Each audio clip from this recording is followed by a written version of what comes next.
This book is so sad. There's a storm brewing. And I'm so scared. Oh my god, I'm gonna cry about it just thinking about it. This may be the saddest book that I have ever read. Hi guys, welcome to my channel. Today I'm going to be doing a reading vlog. So I'm going to be reading Beartown by Frederick Bachman.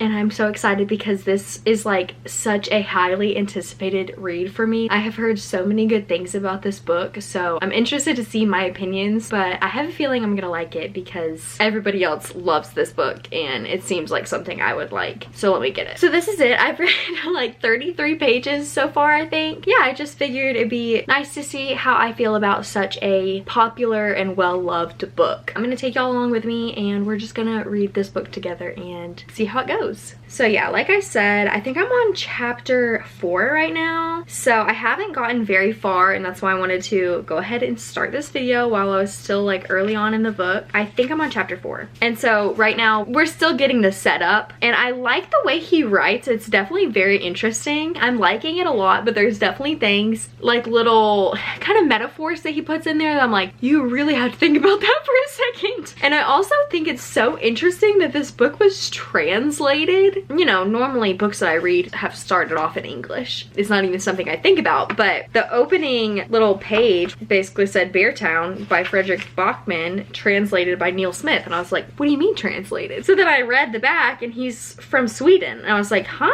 So that's really cool, honestly. And I love that it's such a popular book here in English, you know, but it was literally translated. Also, I know that there's like a really popular character that everybody loves, Benji, but I don't know. He has not been introduced yet. So we'll see how that goes. Also, I'll try to keep this pretty spoiler free because I'm just now reading this, so I know a lot of other people probably haven't read it yet. So I want to make sure that everybody can watch this video, even if they haven't read it. Hope you guys enjoy, and I hope I enjoy. Let's see how this goes. So I was able to read a little bit throughout the day today of Beartown. I read a few chapters today. So I am on page 59, chapter 9. I do feel like I'm reading this so slowly. Like, it's not a long book, but it's very word heavy, so it kind of makes it longer. But I am enjoying it so far. I have met Benji at this point. Like, I met him a little while earlier and I was like, finally, I met Benji and I really like him so far. I'm liking the dynamics, you know, about all the high schoolers and all the players on the team, and I'm feeling stressed.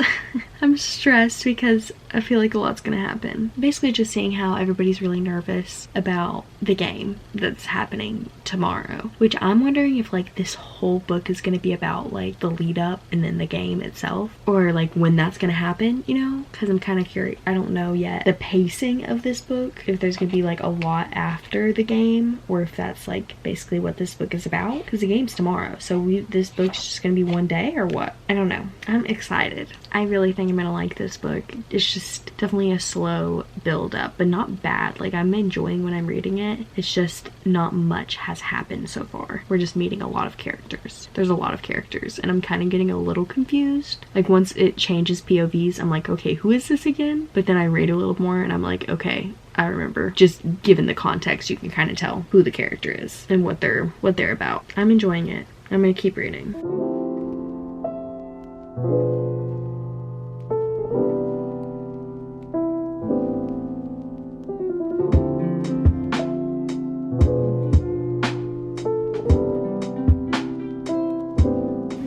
This book is so sad. It's so sad. I just got to page 70, chapter 10. We're obviously learning more about the characters, but it just seems like everybody has their own like problems. Like, everybody has their own worries, and I mean, it's really it really shows a true representation of life. Because obviously that's how life is. Everybody has their own thing that they're worried about or sad about or whatever. He's definitely showing that through this book because it's really sad and I don't think it's gonna get happy. I don't think this is a happy book, but I am really enjoying it. So yeah, I'm on page 70 and we just learned about, they explained the system with how the coaches work and everything. That's everyone that's involved in the hockey team, but I don't really understand it. I think Peter is the general manager, and so we are learning about him and his family, his wife and his kids. Yeah, it's just not, I was not expecting everything that's going on. That's all I got. Let's hope there's some some happiness that happens in this book. So far, pretty sad. So I'm getting through Beartown slowly but surely. I kind of wanted to read this a little bit faster, but it's honestly my fault. I'm not even that busy. I just haven't been picking it up as often as I should be. I'm addicted to my phone. I did start listening to the audiobook while reading it because I found that a lot of the times when I was trying to read it, I would kind of zone out. And so listening to the audiobook kind of helps me focus and also get through it a little bit quicker. I am really enjoying it. Yeah, so I'm on chapter 20, page 158. Something is about to happen because I think the last sentence I read was "there's a storm brewing."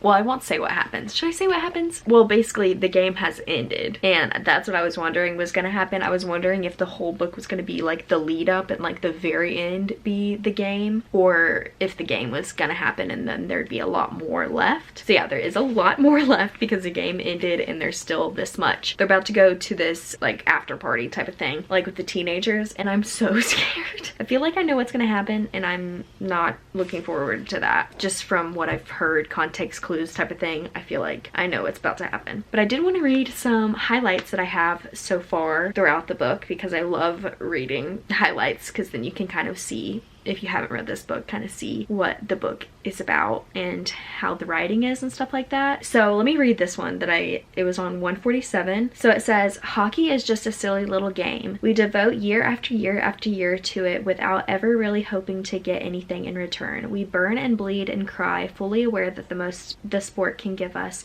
in the very best scenario is incomprehensibly meager and worthless. Just a few isolated moments of transcendence. That's all. But what else is life made of?" Okay, let me go back and read another quote. I think that one might have been my favorite. Like, I feel like the quotes, I'm like, yeah, this is a good quote. I'm like, I really have to think about it. Like, that is that what it means? I highlighted this one. It says, "Bitterness is corrosive. It can rewrite your memories as if it were scrubbing a crime scene clean, until in the end you only remember what suits you of its causes." Oh, I like this one. It says, "We devote ourselves to sports because they remind us of how small we are just as much as they make us bigger." A lot of them aren't really like quotes that I just said, like you can kind of understand what it's saying without the context. Like a lot of them, it's based on the context of what's going on. "A simple truth repeated as often as it is ignored is that if you tell a child it can do absolutely anything or that it can't do anything at all, you will in all likelihood be proven right." That'll leave you with that one. For now, because I'm not even 50% through this book. I'm like 40%, so I still have a lot left, but I'm gonna get in the bath and read a little bit. My camera is dying, so I'm gonna charge it. I'm scared for what's going to happen because I know that this is just the tip of the iceberg. There's a lot about to go down and I am not looking forward to it, but I am at the same time. I'm scared. This may be the saddest book that I have ever read. I hope that it kind of has some sort of happy ending or silver lining, I guess, because for real, this book so far has just been sad. Like, obviously good things happened, but these characters, they're all not doing well. I just don't read books like this, so it's honestly kind of hard to tell how I feel about it because this is the first book I've ever read that's like, I don't know, like this. Like, it honestly reminds me of what I've heard about A Little Life, where it's kind of just all the characters are just so much trauma happening and sadness, a lot of sadness. I don't know if that's an accurate comparison, but just what I've seen about A Little Life, this is really reminding me of that kind of vibe. And I wasn't expecting it because I really didn't think it was going to be so heavy. I knew it was going to be heavy, but I didn't know it was going to be this heavy and make up so much of the book. Not to say that I don't like it. I feel for the characters and I'm into the story, but I'm not sure if this is my type of book. I still have like 50% left, so I'm 48% through this book, almost 50% through it. So yeah, now there's kind of like everything is unraveling, really. It seems that way. Like there was a build up, and to me I felt like there was just a build up to the hockey game, and the hockey game happened and there was still a build up, and then things went down, and now it seems like the unraveling has occurred. This line in like the last sentence that I read kind of describes what the vibe is currently of these characters. It says, it doesn't matter who sits together that day, everyone eats lunch on their own. It's like everybody is like on their own right now, kind of divided. Everything is unraveling. I don't know. I've been liking to listen to it. That's been helping. I'm gonna read some more before I go to bed. I definitely need to go to bed soon, but I'm gonna read a few chapters. Yeah, I think I could read like 2 chapters before bed. Like this is not before the bed. I don't even know what time of day this book is to read, because before bed I read like, I don't know if it's the worst part of the book. I don't think it is. I think there's probably more to come, but a really terrible thing happened and I had to go to bed after that. It was late, so I was like, well, okay, here we are. I think I might have scrolled through my phone a little while to help ease my mind, because this is a heavy book. But I guess I'm gonna go back into it and read a few more chapters. Wish me luck.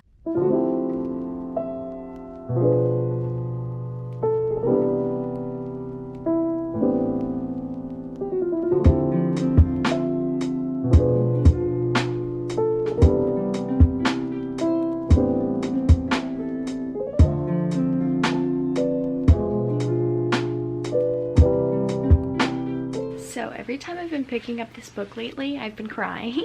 I also just watched Sarah Caroli's video where she did this video ends when I get a 5-star, and the third one was her 5-star, the winners, and she loves this series. And hearing her talk about it, I was like, wait, I also love this series. Just the fact that I feel the need to tell people about what's going on in this book shows that I really am loving it, because I don't normally do that. But let's see how far along I am. I am gonna read a little bit. I'm kind of early to be in my pajamas and ready for bed, so that's good. It is 9 o'clock, so hopefully I can read for like an hour and a half, and then get to bed early, hopefully. So I am 62% done.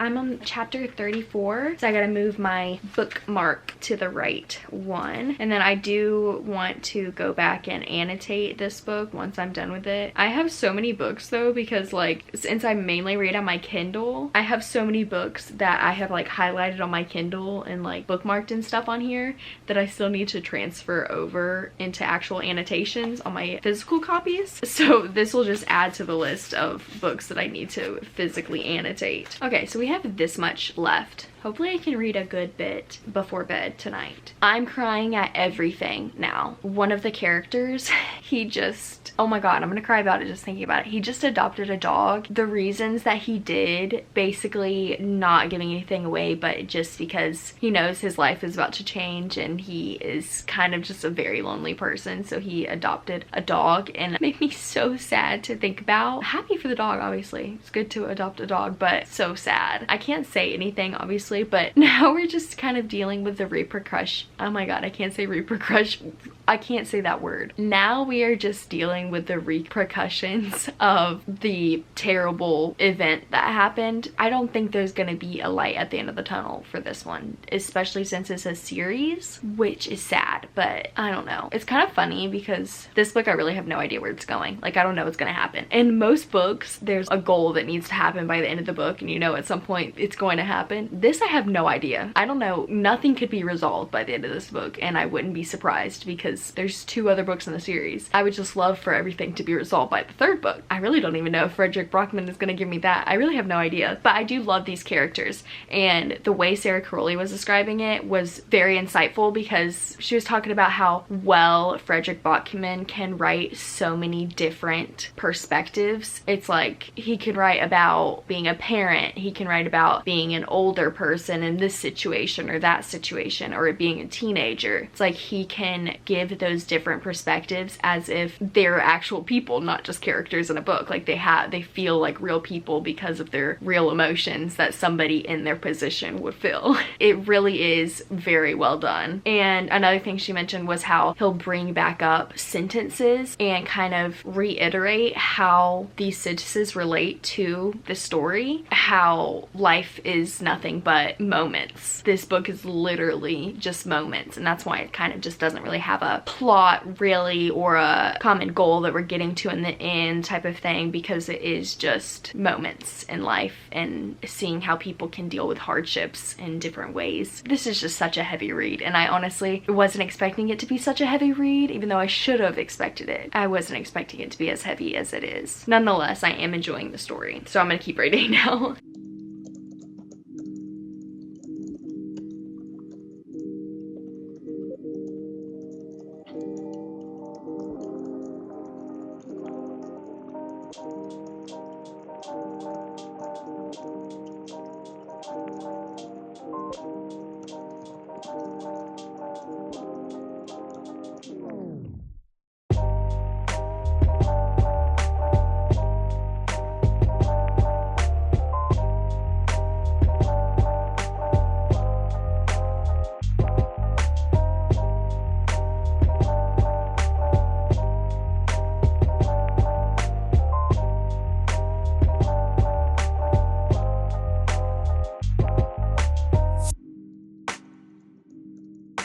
I think things are about to get crazy. The scene that is at the beginning of the book, I think, is about to happen. But obviously we're gonna get more context, and I'm scared. I just started reading again and I was like, wait, this is really where I decided to leave off? Because this is literally exactly like where the big thing happens. I have 20 more minutes left of this book, so I'm really scared. I'm really scared.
So I did end up finishing Beartown by Frederick Bachman, and I absolutely loved this book. As you saw from the last clip, I did rate it a 5 stars. I just felt like, honestly, it's probably one of like the deepest, like saddest books that I have ever read. It felt like around like 40 or 50%. Every time I picked up that book, I was crying. It was just so emotional. Honestly, just really sad. It was a sad book, and I don't think I realized that going into it, how sad it was going to be. Like, I knew it was going to be sad and impactful, but I didn't realize how sad the whole thing is. But even though it is a really sad book, it's really good. It's so good. The characters literally feel like real people. He did such a good job at, which I said this earlier, but he really did such a good job at capturing so many different people, and kind of just the idea that everybody has something that they're going through and everybody's kind of connected in some way. Yeah, I really liked the way that he portrayed that idea.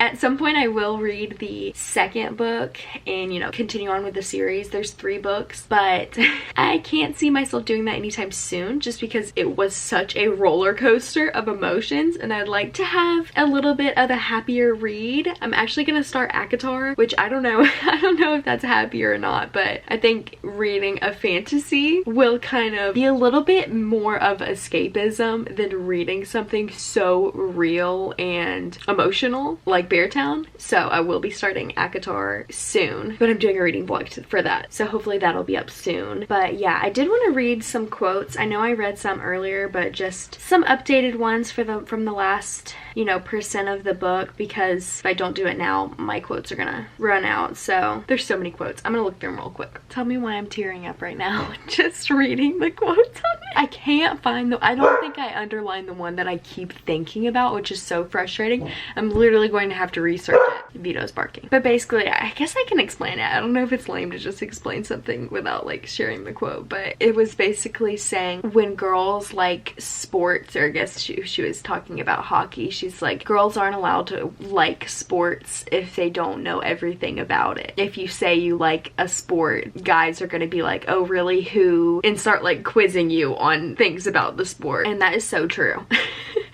But it's like, so you can't say that you like something unless you know everything about it. Like, but I cannot find the quote. So anyway, we'll just read some other ones because there's so many good ones. It says, in a few years' time, she'll read an old newspaper article about research showing that the part of the brain that registers physical pain is the same part that registers jealousy. And then Anna, or Anna, I think is how they pronounce it, will understand why she hurts so badly. A great deal is expected of anyone who's been given a lot. Most people don't do what we tell them to. They do what we let them get away with. When they were children, everything was different. It feels like only yesterday because it was. Concentrate on the things you can change. People grow up mercilessly fast. Okay, this one's a long one. Maybe I'll stop with this one. Oh no, this one's good too. Okay. Hate can be a deeply stimulating emotion. The world becomes much easier to understand and much less terrifying if you divide everything and everyone into friends and enemies, we and they, good and evil. The easiest way to unite a group isn't through love, because love is hard. It makes demands. Hate is simple. Okay, and this is another one. And when enough people are quiet for long enough, a handful of voices can give the impression that everyone is screaming. I'll read one more. Okay, this one's the one I really liked. Sometimes life doesn't let you choose your battles, just the company you keep. I loved this book so much. And I know that I love this book because I literally went and told everybody about this book. And it's just like such a simple concept that really doesn't sound very interesting, at least to me. But it's so much more, and I'm definitely going to be reading a lot more Fredrik Backman because I really love his writing, and it was a new 5 stars for me. I love this book. So I hope you guys enjoyed this little reading vlog. I kind of liked only doing one book just because, you know, I can get it up quicker and kind of focus more on talking about everything that I want to talk about with this book instead of feeling like I have to rush through my reviews or whatever. Let me know if you liked it like this, or if I should do videos with multiple books. I'm not really sure, but I just love a reading vlog. So hope you guys enjoyed it, and I'll see you guys in my next one. Bye.